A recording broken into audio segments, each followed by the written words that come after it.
경제 고수와 함께 투자의 맥을 짚는 KBS 일라디오 경제쇼. 진행의 성기영 아나운서입니다.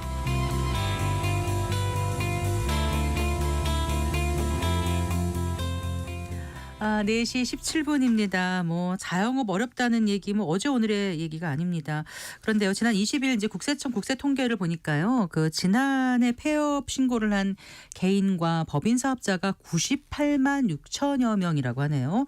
그런데 이제 더 이상 버티지 못하고 폐업하는 사업자가 올해는 아마 100만을 넘어설 거라는 그런 전망까지 나오고 있는데 문제는 폐업 후가 더 막막하다는 거죠. 대개 이제 은퇴 자금에 대출 받아서 창업 시장에 뛰어드는 시니어분들 많으신데 이분들의 노후까지 흔들리는 그런 악순환으로 이어지고 있습니다. 자, 자영업 폐업 100만 시대 어떻게 활로를 찾을 수 있을까요? 시간 자세히 짚어보겠습니다. 옥우석 인천대학교 무역학과 교수 스튜디오에 모셨습니다. 반갑습니다. 네, 안녕하세요. 안녕하세요. 지난해 폐업률이 자영업자 폐업률이 98만 넘어섰다고 통계가 나왔더라고요. 이게 거의 역대 최고인가요? 어떻습니까? 수치로 보면 최고죠. 근데 네. 이제 폐업률로 보면 네. 사실 과거보다 특별히 더 높다라고 얘기하기는 좀 힘든 수치고요. 폐업률이라면은 이제 폐업률은 전체 보통 자영업자 그렇죠. 수 대비해서 에서 이제 얼마큼 폐업한 분들이 했느냐. 차지하는 비중이 되겠죠. 예. 그럼 폐업률은 비슷한데 폐업자 수가 많다는 거는 그만큼 자영업 하시는 분이 점점 늘어나고 있다는 절대 얘기겠네요. 수가 굉장히 많이 늘어나 있었으니까. 네. 근데 최근에 이제 오히려 폐업률이 쭉 하락하다가 네. 재작년부터 2023년부터 다시 이제 올라가고 있는 이런 추세다. 폐업률은 지금 몇 %라고요?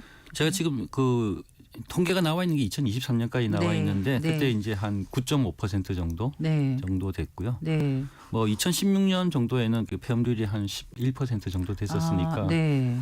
사실 이제 자영업이라는 게 이제 창업과 폐업이 굉장히 활발한 게 있고 네. 또 이제 진입은 쉽고 그렇죠. 네, 진입은 쉽고 네. 또 이제 또 생존율도 낮고 네. 그렇습니다. 네.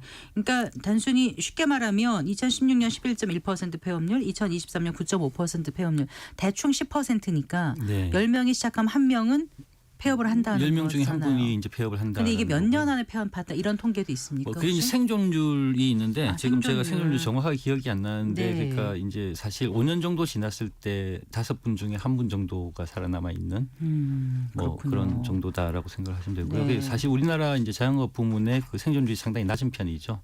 그래서 빨리 많이 창업하시는 대신에 또 빨리 이제 퇴출도 많이 되고 하시고 네. 그런 현황입니다. 근데 우리나라가 다른 나라보다 그럼 훨씬 폐업률도 높고 폐업률도 폐업률은 다른 나라하고 이제 비교를 못 해봤는데 네. 생존율이 낮고요. 생존율은 낮고 그리고 이제 자영업자 비중이 굉장히 높은 편이고 네. 그렇습니다. 자영업자 비중이 어느 정도 되죠? 이제 자영업을 기준을 어떻게 보느냐에 따른데 이제 순수하게 자영업 하시는 분들을 어디에 얼마에 이 이제 취업자들하고 비교하면 수에서, 예. 한 20% 정도 5분 중에 한 분 취업자 중에 5분 중에 한 분이 자영업자다라고 생각을 하시면 될 것 같습니다. 네. 자, 다시요. 폐업률은 한 10% 내외고 생존율은 5명 중에 1명 정도가 네. 폐업을 하는 거고 다른 나라보다 자영업자 수는 많다. 예, 그렇죠. 자영업자 비중이 많은 거죠. 높다. 네. 자, 다시 좀 돌아가 볼게요. 폐업률이 치솟는 이유가 물론 2023년에는 조금 줄어들었다고 합니다만 작년에 거의 100만에 가까운 분들이 폐업을 한 거잖아요. 그만큼 경기가 안 좋은 탓이겠죠. 경기가 안 좋은 데다가 이제 여러 가지 상황이 겹쳤다라고 볼 수 있죠. 이게 제가 거요? 자영업을 놓고 보면은 제가 한 10년 전부터 이제 자영업에 대해서 강의를 하기 시작했는데 그러셨어요, 교수님? 네. 그 전에는 주로 이제 임대료라든지 젠트리피케이션 이런 것들이 문제였다라고 하면 네. 이제 최근에는 이제 그 중간에 이제 최저임금 이슈가 있었고요. 근데 이제 최근에는 이제 코로나의 후유증에서 충분히 벗어나지 못한 상황에서 네. 우크라이나 전쟁이 또 터지면서 이게 원자재 값이 상승하게 되고 네. 그다음 코로나 이후에 이제 금리가 높아지게 되고 네. 또 이제 다른 한편으로는 경쟁 환경이 코로나 때 이제 또 이 이커머스가 굉장히 활발해지지 않았습니까? 그러니까 이제 네. 일반적으로 우리가 골목 상권이라고 하는 데 대한 어떤 경쟁 대체제라고 할 수 있는 네. 또 다른 서비스들이 굉장히 많이 생겨났기 때문에 네. 사실 이렇게 여러 가지 요인들이 굉장히 지금 복합적으로 가장 어려운 상황이 아닌가라고 생각이 듭니다. 그러네요. 지금 임대료 문제와 임대인들이 이제 임차인을 보호하지 않고 막 내몰아 내쫓는 그런 이제 젠트리피케이션 이런 문제도 한동안 문제였는데 사이도 최저임금 문제가 들어오고 네. 그다음에 코로나 때문에 힘들었는데 근데 코로나 때는 그래도 이제 정부 지원금이라든가 이런 게 있어서 좀 버틸만 했는데 네. 요즘은 코로나보다 더 힘들다 이런 분들이 계세요. 네, 그렇죠. 네. 예. 그게 이제 어떤 금리라든가 경제 환경 변화 뭐 여러 가지 이커머스 이런 거부터 예, 뭐 많은 변화가 있었고요. 그렇고 이제 단기적으로 아마 제일 큰 문제가 그 코로나 때 어려웠던 부분들이 네. 코로나 때는 그래도 이렇게 어려워도 이제 요 순간이 지나면 이게 이제 잘 될 거야라는 이렇게 낙관적인 어떤 희망들도 있었고 그랬는데 지금은 이제 그때 그 이제 지셨던 채무들이 계속 남아 있고 그다음에 이제 경기는 내수는 이제 진작되지 않고 아직 네. 계속 이제 침체되어 있고 뭐 그러다 보니까 아마 이제 훨씬 더 그러니까 심리적으로도 훨씬 더 비관적이지 않나라는 생각이 들고요. 네. 최근에 나타난 현상 중에 굉장히 또 중요한 부분이 자영업 전체로 보면은 과거보다 뭐 매출이 특별히 나빠졌다 뭐 나빠지고 있긴 한데 뭐 굉장히 위기다라고 할 정도는 아니지만 네. 그 안에서 이제 양극화가 일어나고 있다라는 거죠. 그래서 네. 이제 소비 패턴들도 이미 사람들이 특히 청년층 같은 경우는 이제 네. 모아놨다가 굉장히 좋은데 플렉스라고 그러죠. 쓰고 네, 네, 네. 대신에 이제 조금 잘 자란 소비들은 줄이고 이런 게 이제 진행이 되다 보니까 이 자영업 부문에서도 이게 상위의 매출이 이제 우수한 어떤 그러니까 성과가 좋은 자영업자들하고 그러니까 고소득, 중소득 자영업자들하고 이제 그 영세 자영업자들 사이에 이제 격차가 예. 굉장히 많이 벌어지고 있는 그런 상황이 네. 진행되고 있습니다. 네. 네, 그 대출액만 하더라도 자영업자 중에서도 저소득층 하위 30%의 부채는 증가했는데 나머지 고소득, 중소득 자영업자의 대출 잔액은 또 줄어들었다고 하더라고요. 예, 그러니까 그 그렇습니다. 안에서도 양극화가 있다는 게 충분히 느껴지는 네, 부채 대목입니다. 문제도 사실은 저희가 네. 그냥 일반적인 이제 그 수치로 간단하게 보기에는 대출 액수가 중요하겠지만은 그냥 네. 연체액이죠. 네. 더 중요한 건 거기에서 이제 보통 우리가 취약 그 차주라고 하는 분들, 네, 네. 뭐 금융사 뭐 3개 이상의 어떤 부채를 지고 있는 다중채무. 분들의 비중이 굉장히 네. 크게 나타나고 있고요. 예. 이분들의 또 연체율이 굉장히 높기 때문에 사실 네. 그 부분이 굉장히 취약한 부분이다라고 할 수 있겠죠. 네. 그리고 코로나를 지나면서 우리들의 어떤 사회적인 문화도 좀 바뀐 것 같아요. 외식 문화라든가 이런 것도 바뀌고 네. 좀 덜 모이고 그렇습니다. 좀 일찍 예, 집에 가고 예, 이러지 않습니까? 근데 그렇습니다. 2차 가는 것도 많이 없어지고 네, 하면서 근데 지나다 보면은 이렇게 골목 상권 중에서 빈 가게들 점포들이 제법 눈에 많이 띈다는 게 얼마나 자영업자가 어려운지를 잘 보여주는 것 같은데 네. 이제 문제는 이제 폐업을 하잖아요. 네. 폐업을 하면은 그동안에는 어떻게 버텼는데 폐업하는 순간 그냥 나는 이제부터 안 버니까 그냥 안 벌고 말자가 아니라 그동안에 쌓였던 빚을 해결해야 되는 거잖아요. 네, 그렇습니다. 그러니까 폐업을 하고 싶어도 못하는 분들이 계시죠. 못하는 분들도 계시고 또 이제 임대료 같은 거는 임대 기간을 정해놨기 때문에 문을 닫더라도 임대료는 내야 되는 상황도 있고 그렇습니다. 굉장히 힘들 것 같아요. 네, 네. 사실 이제 폐업하는 분들이 이제 두 가지 아까 제가 그 폐업률이 특별히 높진 않다 지금이라고 네, 네. 말씀을 드렸지만 네. 사실 우리가 통계에 숨어 있는 것들 중에 하나가 폐업을 못 하고 계시는 분들이 계시죠. 하고 싶어도. 예, 하고 네. 싶은데 이제 권리금 문제라든지 이제 그다음에 장사가 잘 돼야 권리금을 받을 수 있는 거 아니에요? 그렇죠. 근데 예. 이제 폐업을 해야 되는데 권리금에 문제가 있으니까 폐업을 못 하고 이제 제가 듣기로는 이 등록증을 남겨놓고 그냥 네. 집에서 영업하는 형식만 취하고 있고 네. 이제 권리금 외에도 또 이제 그 창업을 하면은 여러 가지 지원을 받지 않습니까? 네, 네. 그런 대출들이 사실 폐업하는 순간에 또 그걸 갚아야 돼요. 네. 그러니까 그걸 갚지 못하는 상황이니까 폐업을 그러니까 안 폐업 하고 신고를 할 버티고 수가 계시는 없는 분들도 거군요. 계시는 거죠. 어. 그다음에 이제 폐업하신 분들은 뭐 이게 자영업에 이제 제일 문제지만 이분들이 이제 사실 다른 어떤 취업의 일자리를 찾아가기가 그렇게 만만하지 않다라는 부분도 있는 거고요. 젊었을 때부터 특별한 뜻을 가지고 자영업을 애초에 뛰어든 게 아니라 이제 이 직장을 잘 다니다가 더 이상 직장 생활을 하기 어려운 경우에 자영업을 하게 되신 경우는 다른 대안이 없을 수도 있지 않습니까? 그렇습니다. 예, 그래서 네. 이제 창업을 하시게 되는데 네. 그러니까 저희가 이제 저도 항상 드리는 말씀이 이제 이 중고령층 50대의 이 자영업 부분이 이제 비대해진 이유 중에 하나는 우리나라 네. 이제 그 회사 부문에서 이제 노동시장이 이제 양질의 일자리를 공급하지 못하고 있기 때문에 그렇다라는 말씀을 많이 드리는데 네. 뭐 이제 임금 수준에서뿐만이 아니라 또 우리나라 이제 직장 문화가 이게 사실 회사가 이제 그 신참을 나이 든 분을 신참으로 받고 싶어 하지 않는 측면도 있고요. 네. 또 막상 이제 이 근로자들도 사실 내가 나이 들어서 다른 사람이 지위를 받는 걸 별로 좋아하시지 않으시니까 네. 이제 뭐 최근에 이제 이게 그 작년에 그 정부에서 이제 자영업자 대책을 내어놓지 않았습니까? 근데 이제 현장에서 그 서비스를 이제 제공하시는 분들의 말씀을 들어보면 네. 사실 이게 이분들이 이제 취업하는 데까지 굉장히 험난하다고 하더라고요. 이게 이제 양측면에서 이게 이제 회사에서도 잘 안 뽑으려고 하고 또 이분들이 그런 일자리에서 다른 사람의 지위를 받으면서 또 눈높이 맞춰서 가는 것도 굉장히 어렵고 뭐 그런 문제들이 있는 것 지난해 같습니다. 정부가 내놓은 자영업자 대책이 어떤 거였죠, 교수님? 10월에 이제 그 자영업자 한편으로는 뭐 이제 그 경쟁력 강화 정책들이 있었고 그다음에 이제 새 출발 기금을 조금 확대해서 네. 저기 그 채무를 좀 조정하는 부분이 있었고요. 그다음에 또 하나가 이제 자영업이 그 장기적으로는 계속 줄어드는 추세니까 네. 이제 그 큰 꼭지 중에 하나가 그 취업자들의 그 폐업한 자영업자들에 대한 어떤 취업 지원이 네. 굉장히 중요한 꼭지로 들어가 있었죠. 네. 아까 잠깐 말씀 있었습니다만 우리나라가 자영업자가 많지 않습니까? 네, 네. 전체 취업자 수 대비 20% 20% 가까이 정도. 네, 된다. 네. 5명 중에 네. 1명꼴이다라고 하셨는데 그게 조금은 줄어들고는 있는 건가요? 비중이 계속 줄어들고 있죠. 네. 그- 하지만 여전히 다른 나라보다 여전히 많다고 높죠. 하셨잖아요. 예, 다른 예. 나라는 어느 정도예요, 도대체? 미국 같은 경우는 어떻습니까? 사실 그 OECD에서 그 통계가 있는 나라들을 보면 그 중에서 한 6번째 정도 우리나라 네. 되는데 이제 우리보다 비중이 높은 나라들은 뭐 그리스나 멕시코나 이제 우리보다 소수율이 좀 낮거나 아니면은 이제 네. 관광 위주의 국가들이 아하. 이제 많이 있고요. 네. 뭐 우리가 비교할 수 있는 나라들 보면은 이제 미국이나 일본 같은 경우인데 다 10%가 되지 않습니다. 미국 6%, 일본 6%, 일본이 한 7, 8% 정도 뭐 된다고 9.9%였나? 네, 예, 지금 예, 예. 확인하니까 그렇습니다. 네. 그 정도 되는 것 같고 네. 그러니까 거의 두 그래서 배잖아요. 일본 그렇죠. 우리가 이제 비교해서. 비중이 굉장히 높은 편이죠. 네. 그런데 이게 그 자영업 부문이라는 게 원래 그러니까 경제가 소득 수준이 올라갈수록 이제 자영업 원래는 비중이 좀 낮아지는 게 줄어들어야 경향적인 되잖아요. 추세고요. 네. 이게 우리나라도 계속 줄어들고 있습니다. 그러니까 어. 줄어들고 있는데 아마 이제 언론에서 약간 이제 혼란을 일으키는 게 이렇게 줄어드는 것도 걱정이고 그다음에 너무 많은 것도 걱정이고 그렇지 않습니까? 근데 사실 줄어드는 게 걱정이라는 게 무슨 이제 말이에요? 폐업을 자영업자 해서 뭐 폐업을 많이 하니까 이제 네. 그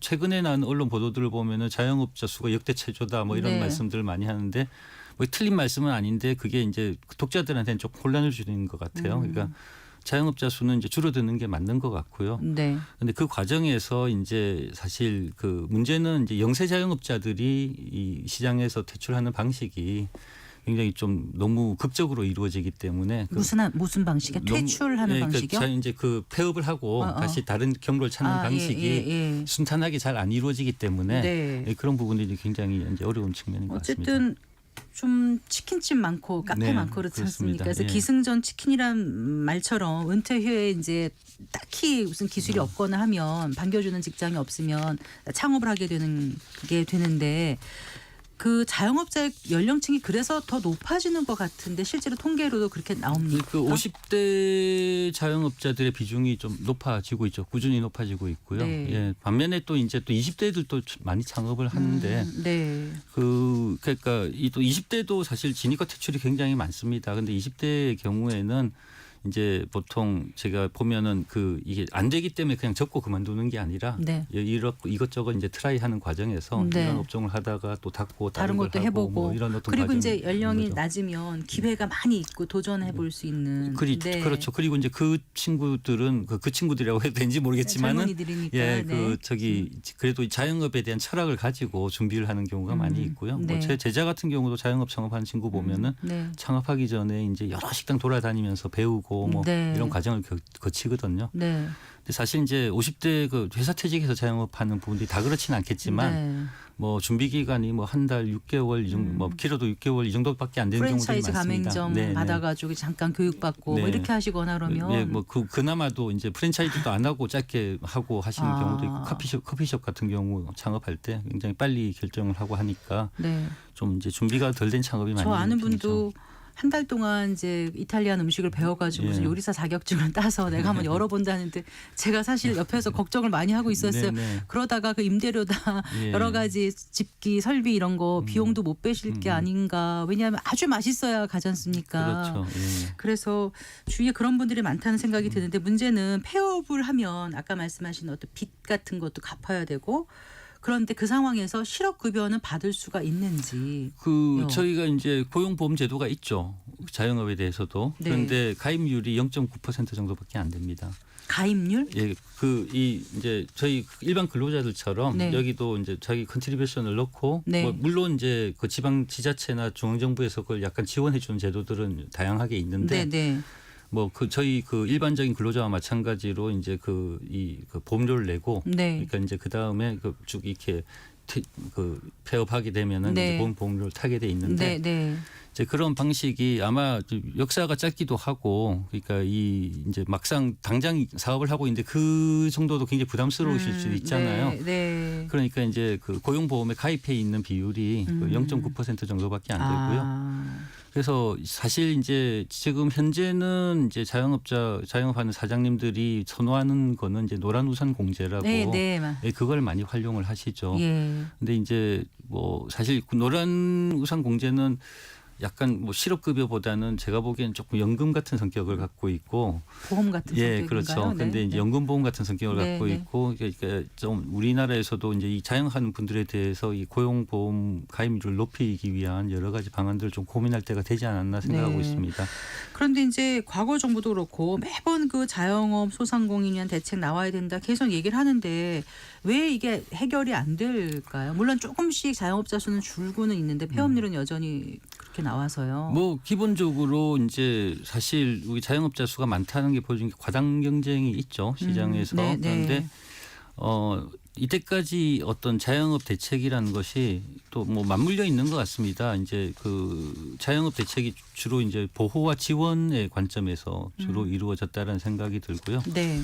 또 막상 지금처럼 어려울 때 이제 정책을 만들고 정치를 하시는 분들의 관점에서는 네. 당장 도와주는 게 그래도 이렇게 훨씬 더 효과가 나오고. 효과도 있고 그다음에 저희 호응이 있으니까 표심을 예, 자극한다는 말씀이신가 그렇습니다. 봐요. 예, 네. 예. 네. 그런데 그럼에도 불구하고 이게 자영업 생태계에서 이 경쟁력을 강화하고 체질을 강화하게 하는 정책들에 대해서는 조금 미흡하지 않았나라는 생각이 들고요. 제가 이제 자주 드리는 말씀이 이제 자영업 대책이 과거처럼 보호와 지원이 아니라 네. 산업 정책과 어떤 지역 개발 정책하고 결합해서 가야 된다라고 저는 생각을 하고 있고요. 네. 이번에 추경 전체 규모가 12조 2천억 원인데 그 중에서 한 4조 원인가? 그걸 자영업자 소상공인 지원에 편성됐다고 알고 있거든요. 네. 그럼 그렇게 많은 돈을 전체 추경에서 이제 3분의 1 정도 해당되는 돈이지 않습니까? 근데 지금 말씀하신 보호와 지원 차원이 아니라면 그렇게 많이 쏟아붓는 거에 대해서는 교수님은 어떻게 생각하세요? 아니 그게 이제 일반론적으로는 뭐 그렇게 지원을 쏟아붓는 게 바람직하지 않겠지만 지금은 이제 워낙 침체되어 있는 상황이기 때문에 그런 네. 지원도 필요하다라고 생각을 합니다. 그런데 네. 이제 조금 더 중장기적인 관점으로 돌아봤을 때는 저희가 그러니까 이제 다른 구조적인 어떤 역량을 강화할 수 있는 어떤 정책들이 좀 더 만들어져야 되지 않는가라고 생각을 하고 있고요. 단적으로 말씀드리면 이제 우리나라에서 이제 정책을 만드는 싱크탱크가 있으면은 이제 나라 전체 산업이나 이제 대기업들의 경쟁력 이런 걸 연구하는 연구소 하면 저희가 KDI도 있고 네. 산업연구원도 있고 그렇지 않습니까? 네. 근데 이제 또 중소기업 이렇게 하면 또 중소기업 연구원이 있고요. 근데 사실은 이제 자영업 하면은 이 자영업 부분, 골목상권 부분, 소상공인 부분을 집중적으로 연구하고 정책을 개발하는 연구원은 없거든요. 네. 근데 이제 지자체로 내려간다라고 하더라도 지자체의 정책이라는 것들이 이제 소상공인 지원하는 파트가 순환보직을 하니까 네. 이게 이제 담당자들이 잠시 거쳐가는 이제 업무가 되는 거지. 네. 이제 소상공인과 이 골목상권을 어떻게 개발할 것인가. 라는 부분에 대해 집중하는 어떤 지원, 정책적인 어떤 행정적인 지원 전담 기구가 아직까지 좀 부족하다라는 생각이 들고요. 네. 그래서 저 같은 경우는 사실 이제 이게 지난번 어떤 작년의 대책 같은 경우도 이렇게 소상공인들의 경쟁력을 강화한 정책들이 있어요. 뭐 네. 이제 이 스마트화를 지원한다든지 근데 저는 이제 이 소상공인 어떤 개별 소상공인들의 경쟁력을 강화하는 정책보다도 상권의 경쟁력을 강화시키는 정책들이 네. 중요하지 않나라고 생각을 하고 직접적인 있습니다. 돈을 준다기보다 예, 그렇죠. 네, 이제 큰 상권의 틀에서는 리더십을 만들고 저는 뭐 조금 극단적으로 말씀드리시면은 특히 지역 같은 경우에는 그 지방의 그 도시 계획에 네. 그러니까 소상공인들이 같이 참여를 해야 된다 지역에 네. 라고 생각을 하고 있습니다. 네. 지역 상인들과 별도로 동떨어진 사람들이 만드는 정책보다는 피부에 와닿게 서로 네. 목소리를 내면서 정책을 만들어가야 실효성 있는 정책이 마련될 수 있다. 네, 이런 말씀이신 것 같은데 사실 코로나 팬데믹 시기 한 60조 원 정도가 투입이 됐었다고 하더라고요. 그거 생각하면 지금 예산이 정말 적다는 생각도 또 들기도 하거든요. 그 당장 경기가 너무 어려워서 너무 고통받는 분들은 좀 뭔가 좀 해결을 해줘야 될 것 같고 그러면서 구조적으로 지금 과포화 상태인 수익이 나기 어려운 자영업 그 시장을 좀 어떻게 구조적으로 좀 바꿀 수 있느냐라는 큰 틀에서의 접근을 동시에 가져가야 되지 않을까 그렇습니다. 싶은데요. 예. 네, 어떤 제언을 좀 해주시겠습니까? 뭐 아까 말씀드렸듯이 이제 그런 어떤 자영업의 경쟁력과 이제 지역 개발을 같이 생각할 수 있는 어떤 전담 기관이 좀 필요하다라는 네. 말씀을 좀 드리고 싶고요. 예, 두 번째는 이제 조금 그 논란이 있는 이슈일 수도 있는데 사실 이제 우리나라가 뭐 우리나라뿐만 아니라 전 세계가 사실 네. 이제 새로운 현상을 경험을 하고 있습니다. 이게 이 플랫폼이라는 게 등장을 하면서 맞아요. 이게 이제 마치 소비자들에게 굉장히 편하고 이제 자영업자들에게도 사실은 굉장히 좋은 서비스를 제공하는 기업들이죠. 네. 근데 이제 이 플랫폼이라는 것이 갖고 있는 뭐 경제학적으로 볼 때는 이제 이 네트워크 외부성이라는 걸 기본으로 하고 있기 때문에 유저가 많아지면 많아질수록 독점력을 가질 수밖에 그렇죠. 없거든요. 네. 근데 이제 우리나라가 지금 그런 어떤 새로운 현상에 대해서 공정거래법이 잘 쫓아가고 있는지도 좀 고민해야 될 시기가 됐고요. 예를 들어서 이제 지금 플랫폼에서는 배달과 주문이 같이 이제 결합이 돼 있지 네, 않습니까? 네. 어떻게 보면 굉장히 편한 서비스인데 이제 다르게 보면은 자영업자들 입장에서는 나는 배달은 뭐 여기 맡기고 싶지만은 주문은 내가 따로 받고 싶어라고 생각할 네. 수도 있는데 사실 네. 그게 굉장히 어렵죠. 지금에서는. 네. 예, 그런 부분들을 우리가 어떻게 이제 또 규제할 것인가라는 부분들도 있고요. 뭐 우리 사회가 좀 생각해야 될 부분들이 많은 것 같습니다. 이제 소위 우리 저기 뭐 모든 분이 아시는 이제 백종원 현상이라는 게 제가 얼마 전까지만 해도 굉장히 좀 이런 말씀을 꺼내기 부담스러웠는데 요즘은 네. 또 이게 이분이 또 많은 비판을 듣고 있어서 또 네. 과도하게. 근데 이제 가만히 생각해 보면 이렇게 여러 가지 특히 이제 이 공영방송이나 공중파에서도 이분이 이제 자영업자들 도와주시고 하는 게 이슈가 되는데 네. 저는 개인적으로 그게 뭐 백종원 씨는 굉장히 좋은 일을 하고 있을지 모르지만 네. 그러니까 백종원 씨의 프랜차이즈의 어떤 힘을 강화시켜주는 현상이지 네. 자영업자들이 스스로 상권을 지키고 개발하고 자기의 권리를 만들어 나가고 뭐 이런 것들을 이제 그 지원하는 그런 어떤 메커니즘은 아니다라는 생각이 들어요. 네. 그래서 이게 이 지역마다 이제 시간은 좀 오래 걸리겠지만 네. 그 상인들이 스스로 그 상권에 대해서 어떤 이 소유권을 좀 가지고 네. 그 지분을 가지고 개발에 참여하고 네. 거기에 대해서 정책이나 어떤 지역 개발을 할 때 자신의 어떤 장기적인 생존의 관점에서 판단할 수 있는 그런 어떤 것들이 정책에 반영될 수 있는 길이 좀 만들어져야 되지 않을까. 그러니까 자영업자들이나 소상공인들의 스스로 설 수 있는 어떤 자생력을 키워줄 수 있는 방향으로 가는 게 어찌 보면 가장 좀 더딜 수는 있지만 가장 네. 빠르는 정공법이 될 수 있다. 네, 네, 이런 그렇습니다. 말씀을 네. 주신 거로 이해하겠습니다. 네, 네, 말씀 잘 들었습니다. 네. 고맙습니다. 네, 오구석 인천대학교 무역학부 교수와 얘기 나눠봤습니다. 네.